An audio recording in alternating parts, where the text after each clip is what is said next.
Akalain mo ang 4 na ingredients lang bala ang masarap na kakanin na ito. Tara, samahan niyo akong magluto. But before that, mag-harvest muna tayo. Freshly harvested ng kasaba ang ating gagamitin. Hugasan lang natin ito, babalatan. Pagkatapos ating i-grate, puting kasaba po ang na-harvest natin. Manamis-namis ito kapag ilaga at malagkit. So naka-grate tayo dito ng 3 1/4 cups of kasaba. Hindi na natin ito pipigaan pa. Dahil puti ang variety na ito, manamis-namis at hindi mapait.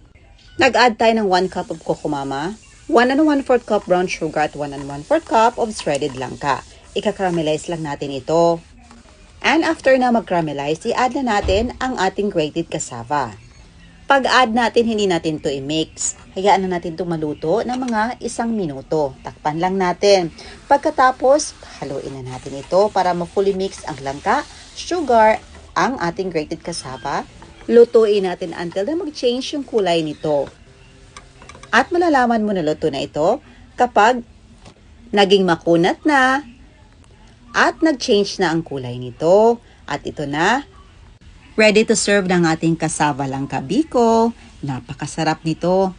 Other option, pwede kang mag-top ng paborito nyong latik. But sa akin, okay na to. Dahil masarap na ang langka na nilagay natin. Ang bango talaga ng cassava langka biko natin. Napaka-espesyal. Tikman na natin. Talagang napaka-moist at sakto lang talaga ang tamis nito. Pwede din itong pambenta. Ayan lang po. Salamat sa panonood. See you in my next vlog. God bless you all and stay safe.